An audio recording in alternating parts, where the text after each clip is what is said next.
welcome everybody to the Magic Beans podcast. We are back again for episode number 125. I'm your host tonight, and my name is Shorty, and I have a couple of beans on the line with me. So tonight we have Chewy. How's it going, mate? Good, mate. How are you? Pretty good. Can't complain. And we also have Cracker. How's it going, Cracker? Very well, thank you, buddy. Good to hear. You're back on the cast again, which means, of course, there is some sort of announcement or banning or new format or Yep, correct. Yeah, new cards and new announcements. So yeah. And one day that joke will get old because you're on almost every single week because there's always one of those things. Just about. So a few things to talk about tonight, as there always is, and hopefully you'll have an enjoyable listening experience listening to our lovely tones in this Magic Beans podcast. How's that for selling ourselves? That sound good? I believed it. Sounded pretty good. Yeah. I didn't, so it's fine. 125 episodes in. Hey, maybe we should promote this thing. That's where we've gone wrong. That's why we're not full-time podcasters and streamers. And we just spent an hour before the podcast of Chewy and I talking about our sweet streaming setups that we're working on with our sound walls and RGB lighting and that sort of stuff. And it's like, we stream like once a month. But hey, doesn't matter. I'm going to go all out with the streaming setup. It's going to look good. Yes. When we do stream on that rare occasion, it will be good. And so you better be there to tune in, listeners, because it's always a lot of fun. All right, we are way off topic already, gone way in the deep end. So, Chewy, get us back on track with a word from our sponsors. Absolutely. The Magic Beans podcast and our tournament series, which we're going to talk a little bit more about later in the cast, is brought to you by the fine folk over at Josh and Pat's MTG Bazaar. They are a Facebook auction page with nightly auctions, primo auctions on the weekends, where you can bid on physical Magic cards, as well as jump in, first served on their Win It Now auctions, Win It Now deals. And did you guys see that Pat announced a giveaway? There's a new Capenna giveaway, so jump over to jpmtgbazaar.com.au. That'll direct you straight to the Facebook page where you can get in on the giveaway and bid on some sweet Magic cards. And when you win, please tell them that the Beans sent you. Very good. Didn't he draw that like yesterday? Oh, or was it a new one? Either way. I think it's that he did do a giveaway. He always does one at the start of a new set. Yes, either way, you should be there. You should be joining that group, and you should be letting them know that the Beans sent you when you win an auction and pick up an absolute bargain. So always lots of good prices on cards over there at the MTG Bazaar. So go and check them out. All right, Cracker, as we said, you're on the cast tonight. Mm-hmm. We have had one of those banned and restricted announcements that came out of nowhere. No one was expecting it. Yeah, surprise. Well, I was going to say no one's expecting it. Plenty of people were expecting it, but no one knew that it was happening this quickly. So what have we got? So in Explorer, Winota Joiner of Forces is banned and Tybalt's Trickery is banned. Shock horror. The arena effective date is tomorrow. Yes, not today, Chewy. Yeah, well, it says the 12th, and today's the 12th in Australia. So exactly. Give them a break. If the US and the rest of the world could just try to keep up with us, that would be great. So I was saying to Shorty before the cast that I got excited. So, let me wind it back a bit. I was really excited about Explorer, and I played 9 games on day one of the format, just like best of one, getting a feel for it. 7 of those 9 were against Winota. And I was like, really? Is this what this format's going to be about? And I, had a bad first impression, and I just went and played some standard. But then I got this announcement, and I was like, oh, sweet. Winota's gone. This format's going to be everything I hope it's going to be. So it ticked over 5 o'clock today, shut down Outlook, opened up Arena, 3 Winota matches in a row. And I'm like, can this banning hurry up, please? So I was a bit flat by that. So I'm really happy to see this go. It's not like I'm overly, losing horribly to Winota. It's just a miserable play experience, and it's not a deck that excites me to play. I don't think it'd be a fun deck to play. If it's your thing, more power to you, but not for me. But nobody likes playing against it. So if you want a new format to be successful, get rid of decks that people don't enjoy losing to, and call it a day. So I think it's a really good thing. What do you guys think? Well, Cracker, give us the breakdown on like what Wizards have said, why they've banned it, and sort of how that's going to play out. Because obviously this is our first Explorer-only ban. Winota is still legal in Pioneer. So give us the breakdown of all that. Same with Tybalt's Trickery. Well, sort of. So they're two different things. So one, they say Winota Joiner of Forces is a known powerhouse. I think they got that word wrong and should have said known mistake. But yes. Anyway, so basically what they're doing is they're banning it at the moment. So they're saying that it's clearly too good compared to the rest of the format because it's not fully powered Pioneer. So there are decks like Lotus Field Combo and Ascendancy Combo and, like harder control decks in Pioneer that managed to keep Winota sort of in check.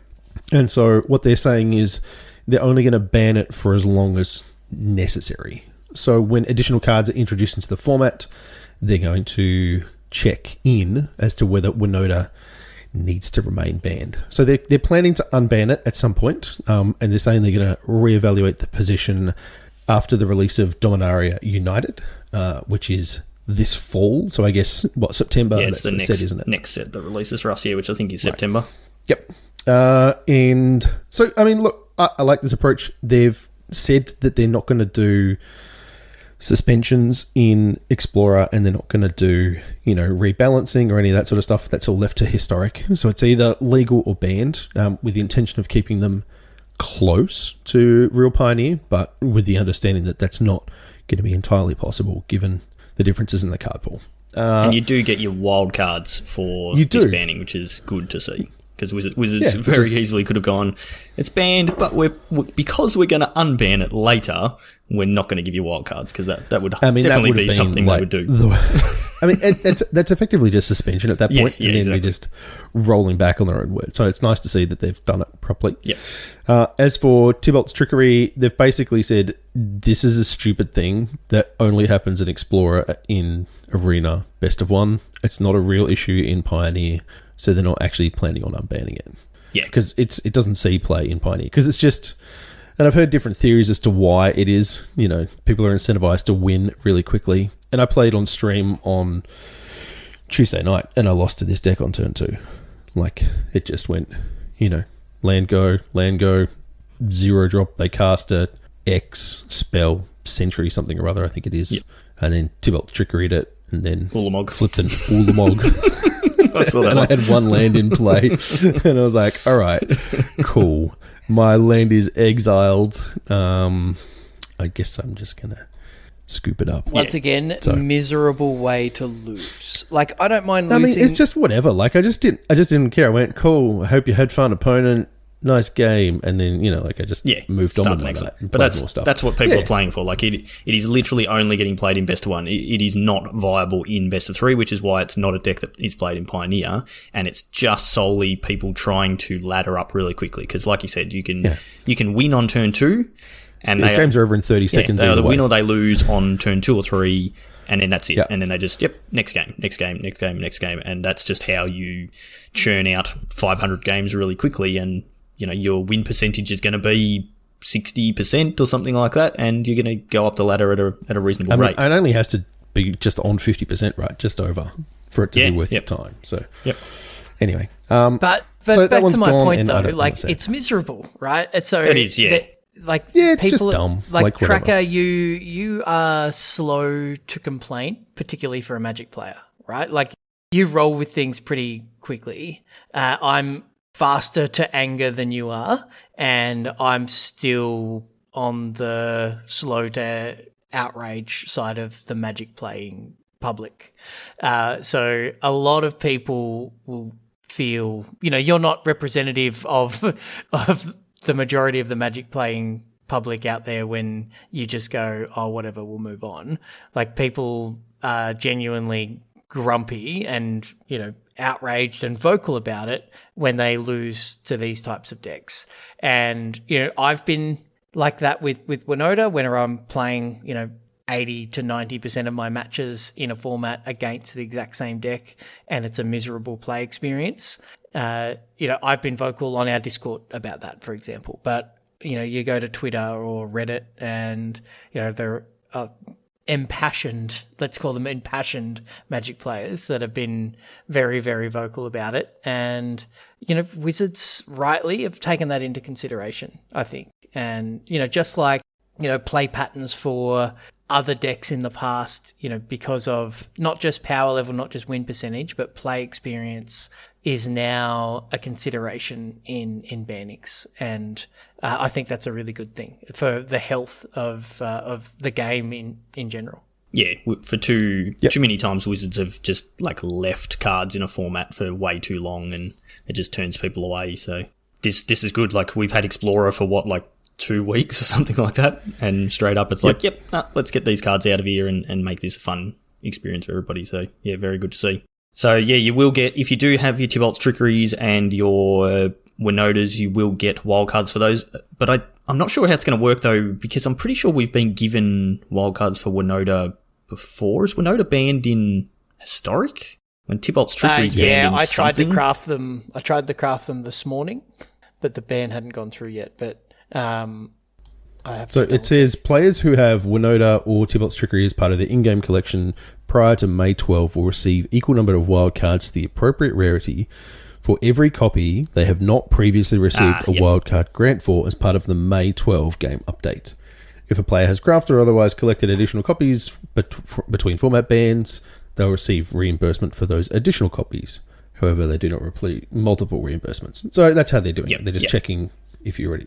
Good. That's fine. That's fair. So I'm pretty sure I already got mine for Winota, and I'm not sure about Tybalt's Trickery, but yeah, free wildcards. Which means that you can't recraft them, which I know is a thing that people tend to do when they're like, oh, quick, this card's getting banned. Craft them now so you get free wildcards and have them in your collection, which works. Yeah. It does but only give you once. Effectively free cards of that banned card. It's only useful if those cards are then going to be playable at some point in the future. So Tybalt's Trickery is unlikely to ever be playable again in basically anything. So you're just crafting the cards for filling out your collection. But if you're a Winota fan and you haven't already crafted them, now is the time, because you basically do get them for free. Yep.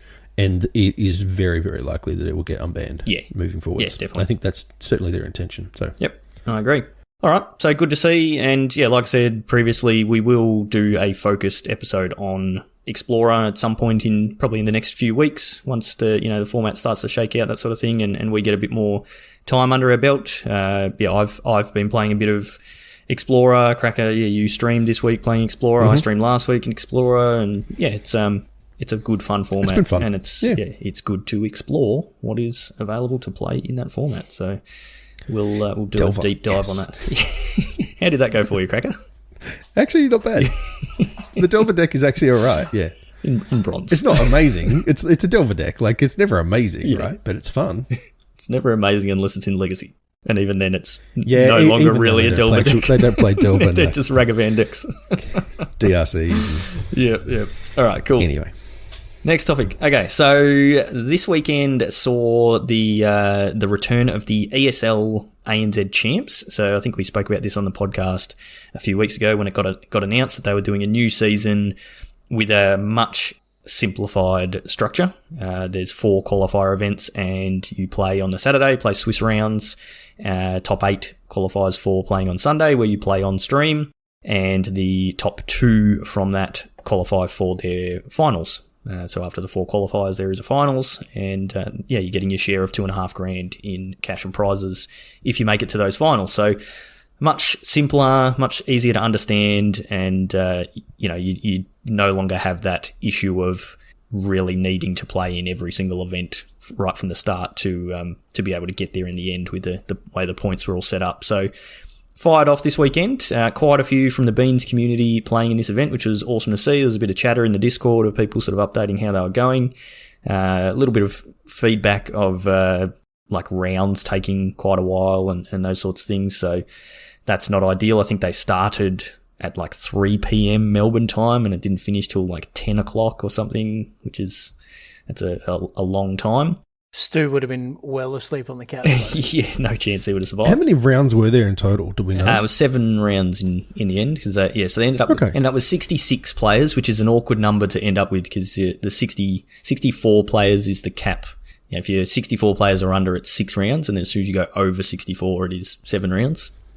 So yeah, just a couple of extra people bumps in for that extra round. So it was a pretty diverse meta. There was a whole bunch of different decks being played. A lot of people sort of playing their pet decks and things like that. As I said, quite a few from the Beans community playing various decks. But yeah, we had 2 people from the Beans community actually make it into top 8. So Lyndon or Elwol also made top 8. He was a invitational competitor from last year and regularly plays in our events. We had Penchair or Calvinel, who was also in our Discord. They actually made it all the way to the finals in the top 8 and unfortunately lost, but the second place does qualify them for the finals there. So congrats to them. And just old mate, always there, always at the top, always performing well. Rolling Royce just missed out on top 8 with breakers. I think he finished on a 5-2 record. And that put him down in, I think, like 12th or 11th or somewhere around there. The tiebreakers knocked him out there. So he's just always, I don't know, what does that guy like eat or drink? Like he's got to be doing something. He's just always up there. Magic cards, mate. That's what he does. He just blends them up and drinks and makes a magic card smoothie. He just plays Flesh and Blood these days, and then just randomly does really well at Magic tournaments. So now, what's the stuff that you consume on New Capenna that's like the ether, whatever it is? Oh, Halo, yeah, maybe he's onto that. Yeah. Don't do drugs. But not out of alcoholic beverage glasses, please. No. I think it's the hair. That's what it is. If you've seen Rolling Royce, he has some very nice hair, and he has better hair than you and I, Shorty. That is for sure. I think if you combined all the hair that you and I have on our heads, we still wouldn't have as much hair as Rolling Royce. No. There's a lot going on there. Enjoy it while you can, mate. That's my only advice I can give. All right, so yeah, our top 8 saw 2 Jund decks, Jund mid-range, which we'll probably be talking about a little bit later. 3 runes, so the runes deck has not gone anywhere. I think they were all Naya runes decks. 2 mono whites and 1 Demir control. So not a huge change in the metas that we've seen recently. You know, mono white is still the same mono white, but I think it's picked up a couple of little new things. The runes deck hasn't changed. I don't think that's changed at all. And the Jund mid-range is basically just sort of you're either green-black or red-black based mid-range decks, and you're just playing Ob Nixilis now. So yeah, that's kind of, I mean, if you had have asked me to lay out an expected top 8 for standard, I probably would have said that, and maybe you've gone 2 runes decks and 1 like Izzet, be some sort of Izzet or maybe Esper deck. So that's sort of about what we expected. So the end result was Rotars taking it down with mono white. Yeah, taking out Penchair or Calvinel from our Discord. So he was playing runes, or Calvin was. And mono white taking it down. So did either of you guys get a chance to catch any of the coverage on the Sunday? No, I intended not for the ESL. But no, I did not get a chance to. I was at your house, Chewy, so I know. Yeah. I knew the answer to that question. So I intended to, but I had these guests that just completely overstayed their welcome. Wouldn't leave. I just wanted him to come and help me lift some heavy things and go. Like, then, I fed him lunch. Had to give me lunch. And, yeah. I know, yeah. But almost moved in now, thanks to you there, Shorty. But I didn't get a chance to catch it. But they do a pretty good job on the coverage, the ESL team. So it's a good spectacle to watch. If you haven't watched it, hang out for the next one. And hanging out in the Beans Discord whilst it's going on is also pretty cool, because a lot of people sort of sharing their experiences and dropping in between rounds, and people appreciate being cheated on, so they come and hang out, and it's part of the community. It's really good. Yep. So get in on that. But have you had a good look at the Jund mid-range deck? I think this one thing's pretty cool. And I went up because it's not just like, the Jund. Sorry, it's not just the Gruul aggro deck splashing Obnixilis. It's actually like proper Jund, and it's actually sweet. I just don't have the rare wild cards to play it, but it's definitely something I could build towards. If a deck like this is good, then I'm pretty excited by that. It's playing all the good cards, right? Yeah. So. Well, you've been playing a bit of Jund, I think, in Standard as well, and I mean, I've been playing. Like through our last league, I played either like green-black or green-black splashing blue for Tameo.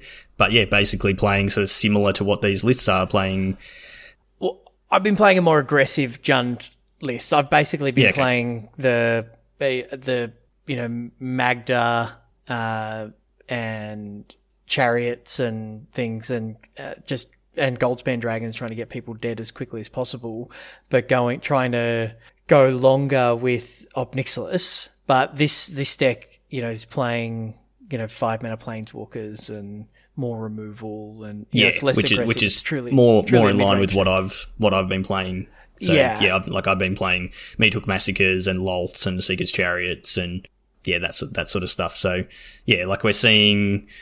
Like four Obnixilis in these sorts of decks. There's a couple of different versions in this one. One of the versions is running the like Tenacious Underdog, which is the 2-mana 3/1 that you can sacrifice to Obnixilis to get a 3 loyalty Obnixilis, and then you can play it from your graveyard later on. Whereas the other version that we're sort of seeing in this top 8, you're playing like Prosperous Innkeeper and that type of value.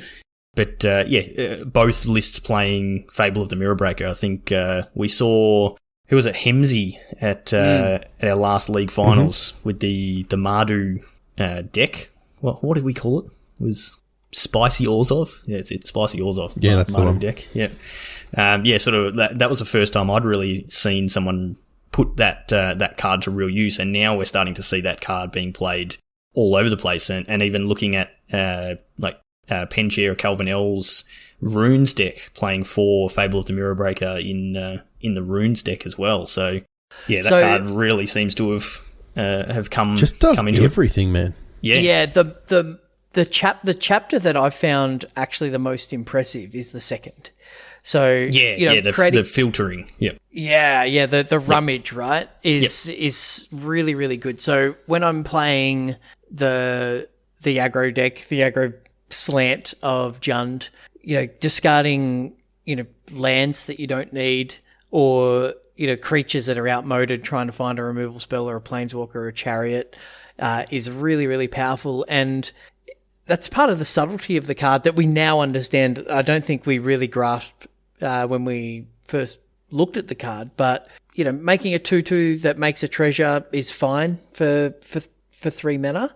And then the filtering we kind of glanced over and got excited about copying our big stuff like Goldspan Dragon, but which is what Hemsey was trying to do in his lists. Absolutely, and it's awesome. And I've copied Goldspan Dragon, and it's really good. Yeah. Or I've copied the tokens that you get off Ren and 7, and it's a powerful thing, but none of that is really possible. And what really tips the card over the edge for me is the rummage ability. Yeah, and I think the third chapter has really sort of become like gravy. It's like, the first, you get a body out of the first chapter and a treasure, and then the second chapter is filtering, and that's where all your value is from your 3 mana.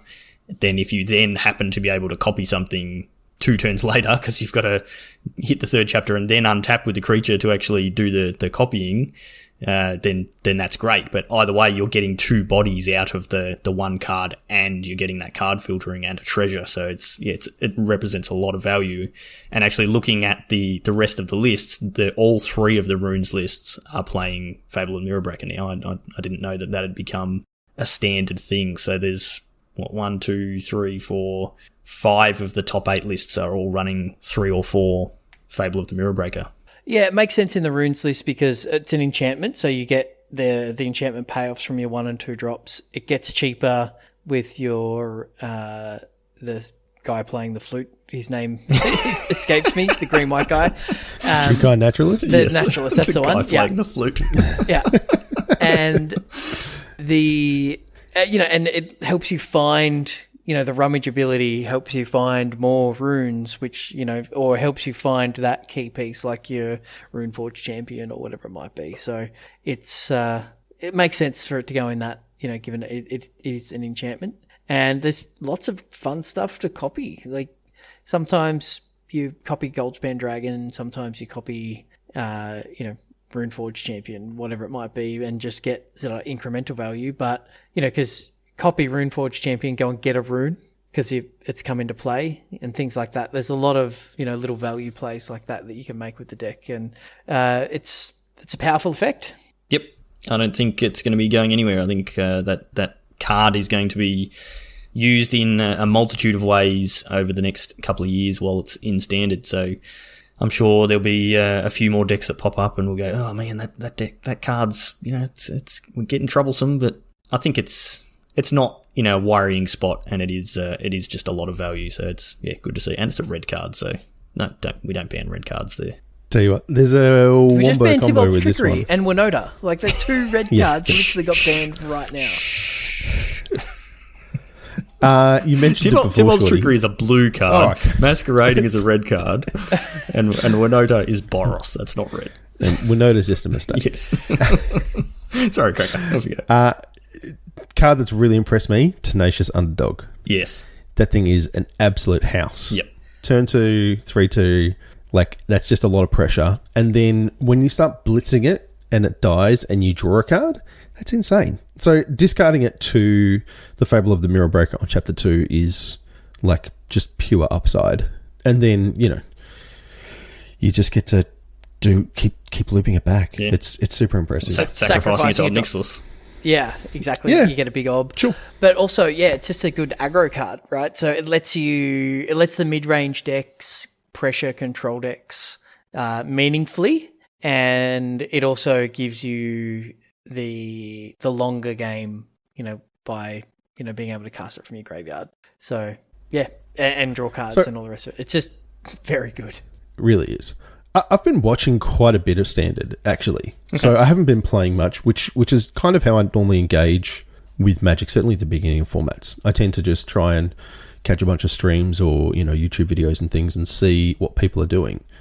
It feels like OB has really settled down in terms of people saying, oh, it's broken, it's the next Oko. It's like, it doesn't feel like that to me. Is that how you guys are seeing it at the moment as well? It's a very good card, but it's if you look at its matchups against Mono Green and a few other things, it's actually not the oppressive card that everyone was doomsaying it to be. Yeah, that's what I'm hearing from. I haven't played any Standard at all since my last league match, I think. But I listen to a lot of podcasts, so I'm hearing that a lot of people are like, look, it can be powerful and it can be annoying and a little bit frustrating sometimes, but it's not unbeatable. And what I'm hearing from most people is, we'll sort of get into a little bit later as well, but the format has become very, very mid-range heavy, Planeswalker focused and things like that. And so the discarding that Obnixilis is forcing you to do is not actually a huge problem, because you've just got just every card that you're playing these days is just generating value for you. So it's, gone are the days where if you were forced, if someone mind rotted you and you had to discard 2 cards, now I'm just dead. There's no chance I can win this game because I'm just so behind on card advantage. And that's just not the case anymore. So many, Fable of the Mirror Breaker is 2 creatures and drawing cards and a treasure. It represents 3 permanents for 3 mana. Seeker's Chariot is 3 permanents for 4 mana and more, if you get to attack with your chariot, and Planeswalkers do a million different things. So I don't think it's as much of a problem as people thought initially. So that's what I'm hearing. What have you been seeing, Chewy? Well, I've been playing it, and let me tell you about a game I lost. Turn 1, Jaspera Sentinel, turn 2 Magda. Turn 3 Goldspan. Right?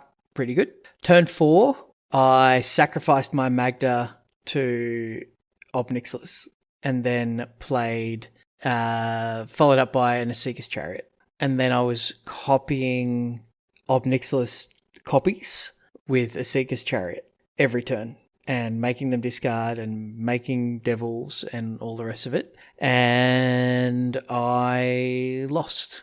So as powerful as... What did you lose to? A giant flying lifelinker that was bigger than my things. And that trampled as well, right? So there are answers in the format, and anything with keyword trample is a pretty good one. Yeah, mono green with a bunch of trampling creatures seems to be a pretty good answer for Ob Nixilis, and same with runes, because it's not that hard to get trample on your creatures. Yeah, and the health check that I would put on to Ob is, do I put this into every deck that can cast it, and does it make the deck better? Like, do I just play this card and win? And the answer to that is no. Like you said, it's a good card. Don't get me wrong, it's won me lots of games as well, but it's not like I resolve this thing and the game is...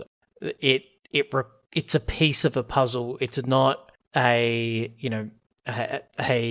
massive cannon on its own, like, Liliana might have been, or 5-mana Teferi is, or things like that. Like, it needs to be a piece of a larger puzzle. So it's not it's not the blight on the format that some people were expecting. I agree with that. It's very good. You should be aware of it. Should certainly be playing it if that's your thing, but don't expect to, cast a turn 2 Ob Nixilis and just win every game from there, because that's certainly not the case. Well, you can't. I think that's one of the things. You can't cast it on turn 2 in current standard. There's no 1-mana accelerants in the format, I don't think. Or on turn 3. There's Yasura Sentinel, but that's not going to be enough to cast. No, but that's on turn 2. Yeah, and that's what. But this is awesome. Yeah, just as a quick aside, like, that was one of the issues back with Oko. When Ob Nixilis was previewed, we compared it to Oko. 3-mana Planeswalker, really hard to get off the field quickly, that sort of thing. One of the big issues with Oko at the time was I think we had Llanowar Elves in the format maybe, but we definitely had Goose. And so you were playing Oko on turn 2, and that's where it became an issue, because it just represented so much advantage so early in the game that it was just really hard to deal with. So that not having that 1-mana accelerant means you're not getting off to such a quick start. So anyway, what were you going to say, Cracker? Oh, I just think it's excellent that, like, it's not the thing that everyone was expecting it to be. Like, it's a 3-mana Planeswalker and it's good, but it's not, like, invalidating everything else. And, like, the lists I've seen, I've been watching a bunch of, like, Crokies and other people as well, and they've gone from playing, 4 of Ob, never cut it, to being like, well, like, sideboard games, I can cut it, maybe I'm only playing 2 now. And so there's give and take in standard. It seems like it's actually in a really good spot at the moment, which is awesome. Agreed. Yep. All right, so you mentioned... So that was the ESL event. You did mention, watching Crokies. Crokies did also have a standard event on the same weekend, which I'm not sure... 257 players we had in that one, so a bit more. But do you want to give us a bit of a run-through, Cracker, on what we saw in that event, and we'll sort of see how that metagame shakes out and what we think of it? Yeah, for sure. So a lot of Esper control, a bunch of Jund mid-range, runes, Rakdos Sacrifice, mono white, mono green, Orzhov mid-range, Orzhov Angels. I mean, that's just another mid-range deck. And then some Jeskai combo, which I'm assuming is mid-range. And then the combo is, some people are still running around playing Hinata decks with the big 8-mana spell, which I forget what it is. The one where you can target multiple things.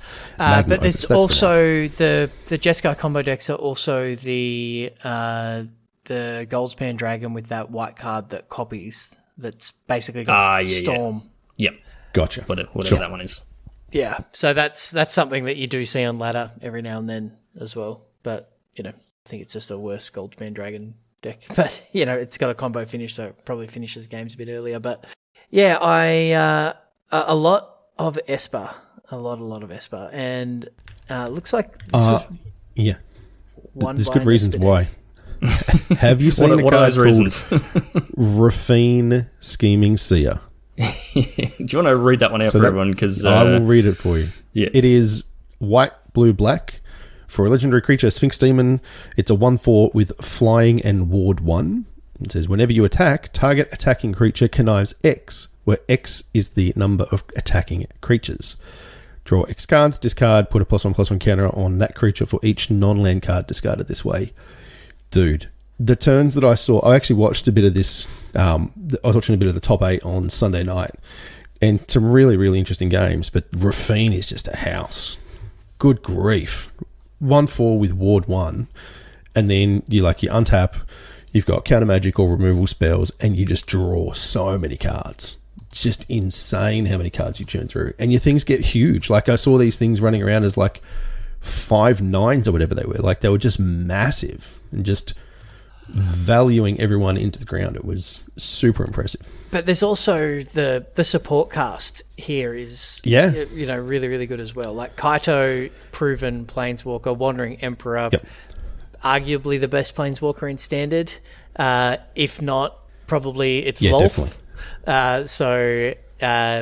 Playing some very, very powerful walkers. It's got Tenacious Underdog and Fairy Vandal for legitimate clocks as well. And Tenacious Underdog, when you're discarding it to the connive, is really, really, it's just value. And Fairy Vandal turns into, it's like the memes going around at the moment is it's better than Tarmogoyf, right? It gets big quick and doesn't care about your graveyard. Exactly. And and then it's got some, some interaction with, Obscura Interceptor, Vanishing Verse, Duress, Blood Chief's Curse, 4 of Meat Hook Massacre, because, your creatures scale so quickly, they get so big, you can just Meat Hook away your opponent's board and just wipe away all the small stuff and leave all your big stuff. It just rebuilds so fast as well. That's the other thing. I would see people regularly just wrath themselves, just take a bunch of gain a bunch of life, kill a bunch of things, and then just pop off. You just start making Wandering Emperor tokens or, spiders or whatever. It's just super impressive. And the other one, like you said then, Chewy, the Obscura Interceptor is also really, really strong. Just bouncing a thing back to hand, and the fact that it can't get duressed in mirror matches and stuff, it makes it, there's a surprising amount of flash in this deck between that and Wandering Emperor and a bunch of your removal spells and stuff. So you can transition to a tempo game kind of in that mid to late game, which is really interesting. So you apply a bunch of early pressure with early Rafines or early Tenacious Underdogs, and then you kind of just sit back and go, all right, answer, do something, and then it's deck seems really good to me. And also, Cracker, the reanimation package of all of the looting, the conniving, and then Null Priest of Oblivion. Sure. As well, just getting stuff back, and then you've got All-Seeing Arbiter, Sanctuary Warden, as if you happen to hit them and discard them, and it's a cute little package there. They're castable at 6 mana, 5/5s and 4/4s respectively, but playing them off a Null Priest of Oblivion is pretty gas as well. So taking advantage of all of that looting that's going on is pretty cool.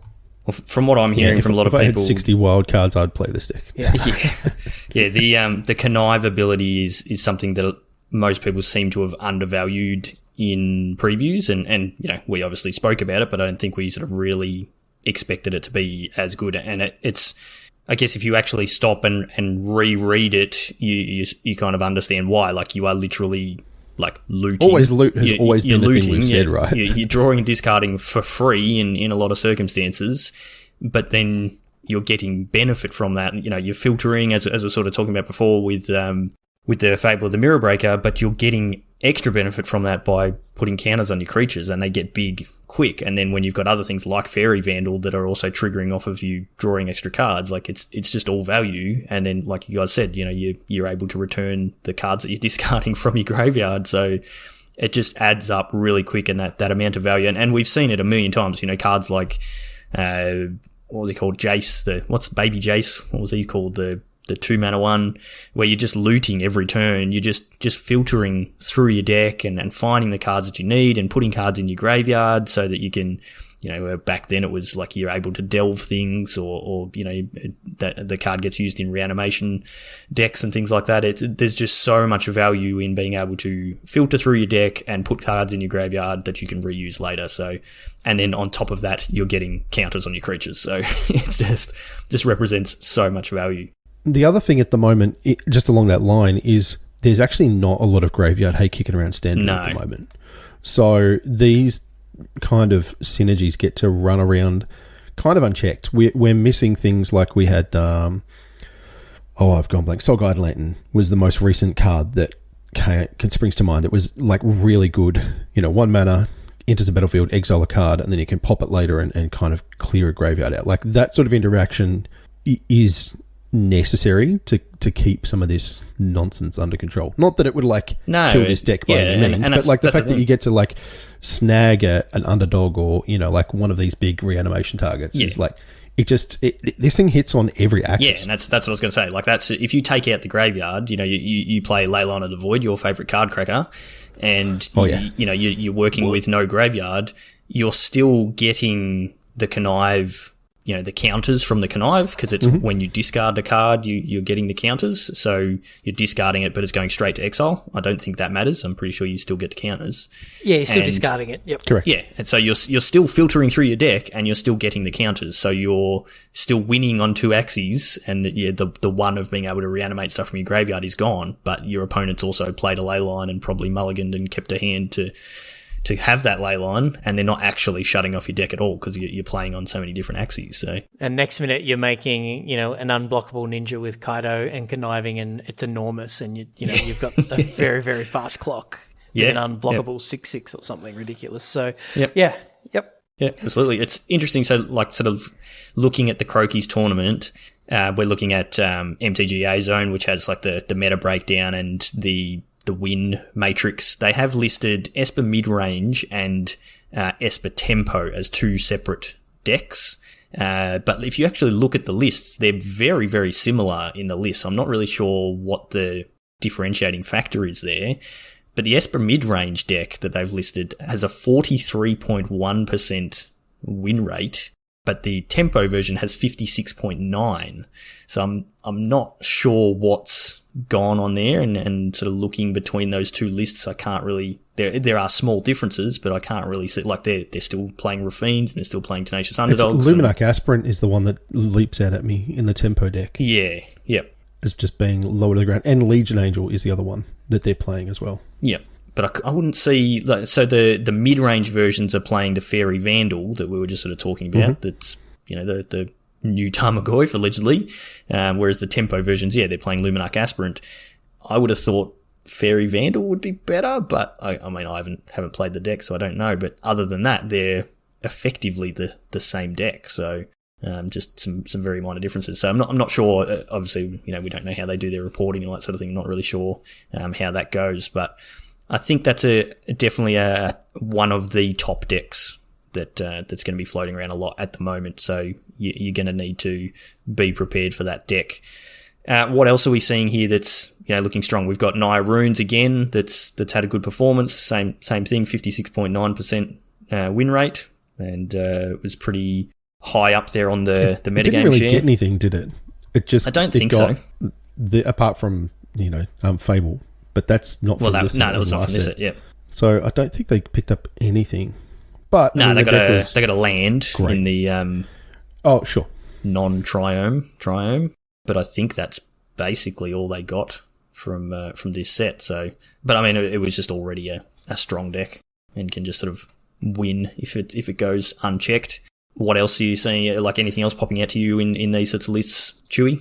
The Jeskai deck that we spoke about earlier with the Goldspan Dragon Show of Confidence has got a surprisingly high win rate, higher than I thought it would have in this tournament at just over 60%, which is really interesting. So it was only played by a small number of players, but had a good win rate. So I don't know whether that was a team or people that were just dedicated to the deck.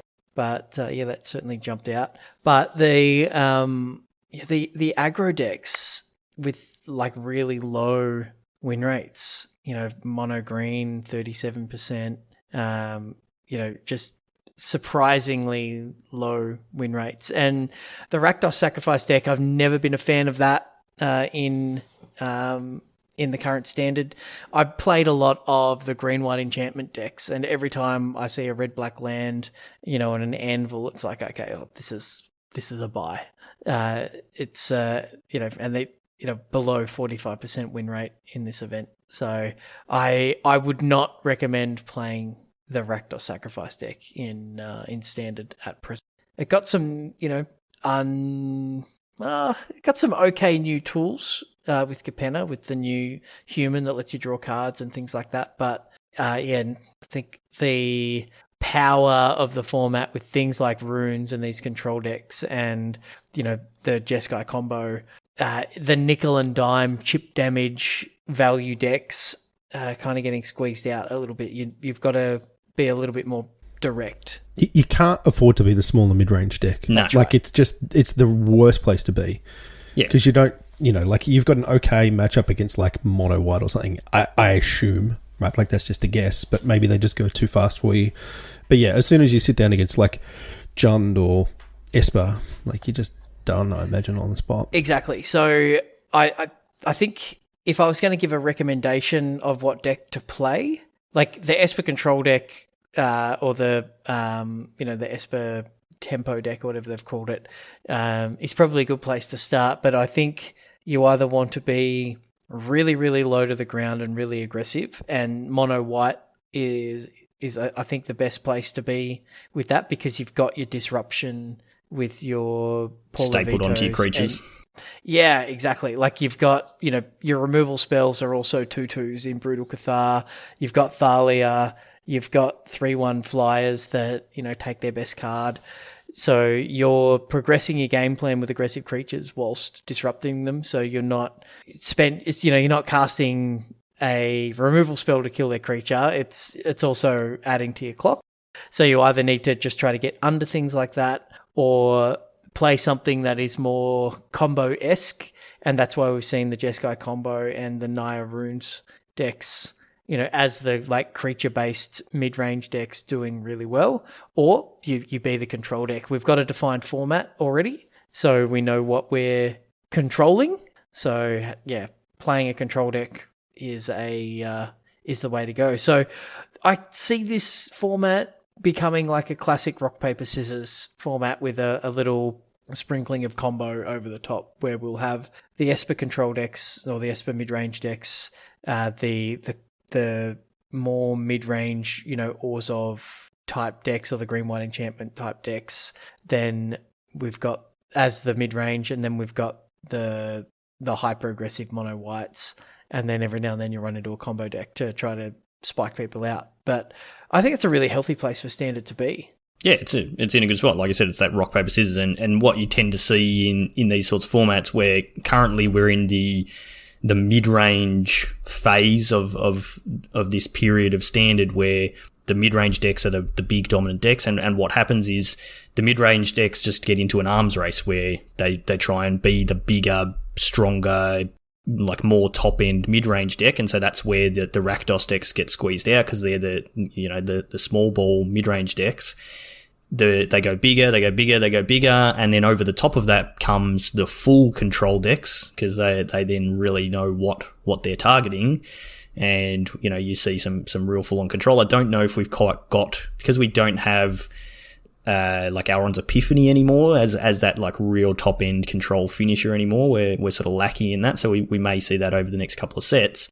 But then once you get to that point where control is then taking over, that's when we start to see the hyper aggressive decks come back in, and that's where, fingers crossed, mono red comes back in. We get a few more cards that we need, and then they put that real pressure on those control decks by just being super fast and super low to the ground, and then that all starts rotating around again. The mono red decks start losing to the mid range decks as they come back into popularity, and then the control comes back, and so on. And that's the signs of a good format. That's what we want to see, because it's not, and it's also not just we've got an Esper deck, we've got a mono white deck, and we've got a blue white control, and that's it.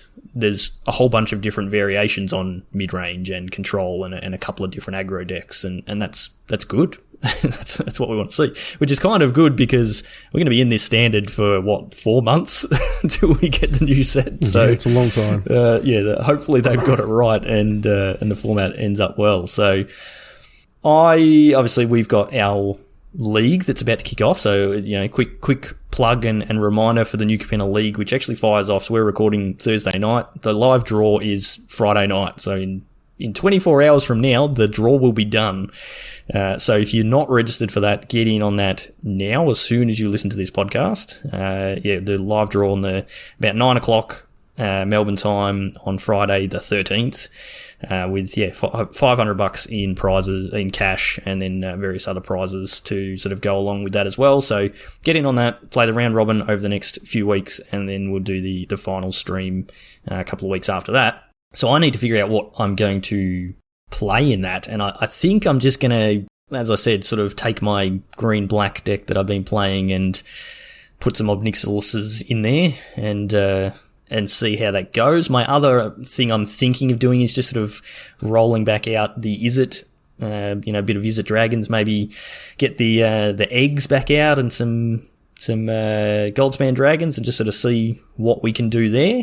But yeah, same as you, Cracker. I don't have the wild cards to play the Esper decks. I don't even think I got the wild cards to play Jund because I'd need to get a whole bunch more lands. So we'll see how that goes. What are you leaning towards, Cracker? I've got the Izzet deck built. The card that I think is most interesting to adding to that is the Ledger Shredder. Yep. I think that card's seeing a lot of like modern huge amounts of play. Like all legacy over and stuff like. Apparently, it's a legacy and even back into vintage. Yep. I don't know whether that's like an actual thing that people are doing, but apparently there's some people running around doing that. So again, connive. It's a 2-mana 1/2 that connives when you cast your second spell, so it's really easy to trigger. It gets a +1/+1 counter. So and it's whenever I think a player, so it triggers off your opponent. Cast 2 spells. Yeah, exactly.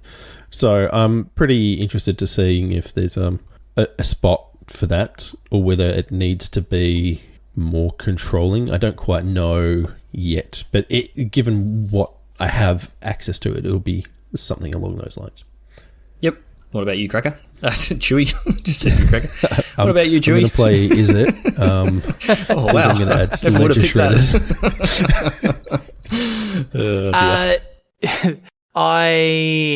I am undecided at the moment, honestly. I really like the idea of the Jund mid-range deck, but yeah, like Cracker said, it's an arms race at the moment. So I'm probably going to stick with something aggressive and maybe something with Goldspan Dragon is where I'm going to start. So it sounds like we're all playing Goldspan Dragons. Yeah. The card is still nuts. Like, everyone's obviously really interested in playing all the sweet new tricolour things, but Goldspan is still just an absolute house. Like, people are sick of it, and I understand that, but it's real good. And getting Meat Hook to 6 mana is tricky. Yeah, so you can usually race that, which is, I think, the biggest problem, the biggest pressure on the aggro decks in the format is just... Meat Hook is a very good... Meat Hook is possibly the best card in Standard. It's also worth like $100. It's a lot of money. Just because it's very, very good and played in every format. Yeah.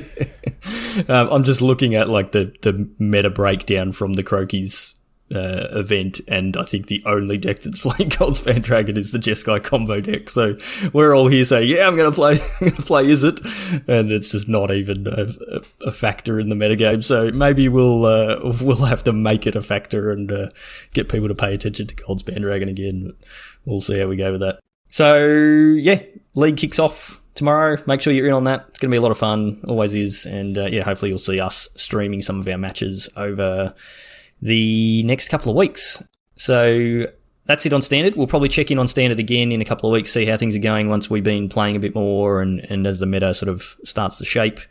And, we'll see how things are looking and if things have turned around or if it just goes back to a Obnixilis format and everyone's screaming for bans again. Last thing to mention is something that's near and dear to your heart, Chewy, and what is that in the form of the Arena Open? Yeah, so Limited, which is, if you've not played the new Capenna Limited format, you are missing out. It is a very fun environment, both draft and sealed. But the Arena Open is happening this weekend, and it is exactly that. So the usual entry fees, which I think is north of 20,000 gold or 2,000 gems or something. And day one is sealed, and then day two is going to be draft, which is, real custom draft pods on Arena. This is a step towards that, which we've been looking forward to for some time. So get in on that. I unfortunately won't be able to play. I've got kids' birthday parties and a wedding on Saturday and Sunday. So I'm very keen to hear how the Beans community go in that. But I won't have opportunity this time around, which I'm a bit sad about. But, I had kids, so it's the price I pay. But, are you guys going to have a chance to sleeve up some sealed? I mean, I'm going to be at your house on Saturday again. All right. and then I'm running another stream on Sunday. So, no, I will. Okay. I will not be able, and I haven't played any limited on of this format, and I don't think you have either, Cracker.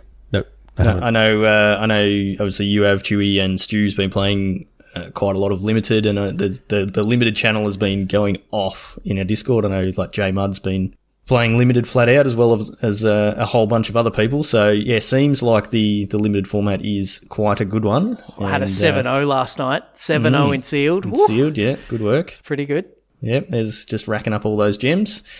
But it's always a good event, these Arena Opens. So make sure if you're keen on limited, you get in on that, because you can win up to $2,500 in cash if you make it through to day two and get those 7 wins. I think it is to get the cash on day two. So yeah, 8 wins it is now. So 8 wins gets you $2,500, 7 wins gets you $2,000, 6 wins gets you $1,000, and then there's a bunch of gems for all the rest of the stuff down there. So that's a lot of cash.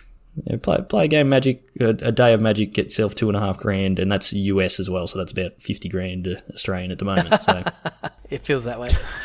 Yes. All right. So yeah, if you are playing in that, good luck. All the best to you, and yeah, make sure you're posting in our Discord to give us updates on how you're running. Don't forget, as always, if you do make it to day 2, there is that 2-hour window where you have to register for the event. That will be in the middle of the night for us here in Australia. So, get in, do that. You can go back to bed for a couple of hours. But as always, don't leave your matches too late, especially the drafting side of it, because you do need to be in a pod with 8 people. What you don't want is qualify for day 2 and then get stuck not being able to fire off a draft or not being able to play out all your matches and just ending up short of the cash. So, it might be a bit of a late night for those who make day 2. But yeah, keep us up to date with how you're going. And good luck in that. So, last reminder, don't forget New Capenna League tomorrow, Friday, live draw. We'll be streaming, us 3, and Stu will be live on stream. And Cracker, you got Teferi's puzzle box ready to go? Oh, yeah. Just got no names in it yet? No, but there's 40 names I've seen that we have to print out now, so that's good. Yep, good numbers. But I'd like to make it a few more. Yeah, not quite what we hit the last time. So get in there and register and tell your friends about it, because they're always a lot of fun. It's free and there's a bunch of cash you can win. So get in on it. All right, usual wrap up. If you want to be a part of our community and talk about all the awesome things that are going on and get the support and feel the love when you're doing well in tournaments and things like that, the best place to do that is in our Discord. So the link for that is always in the show notes. There's also a link in the show notes for our merch store. You can go and grab some Magic Beans, hoodies, t-shirts, playmats, cups, mugs, cushions, whatever. There's a bunch of stuff on there that you can get, so go and check that out. Any money that we get from that, which is not much, but any money that we get from that just literally goes straight back into the prizes that we give out from all of our events. We do not make any money off of doing the podcast and the streams and things. Speaking of money, people that give us way more money than they should is Josh and Pat's MTG Bazaar.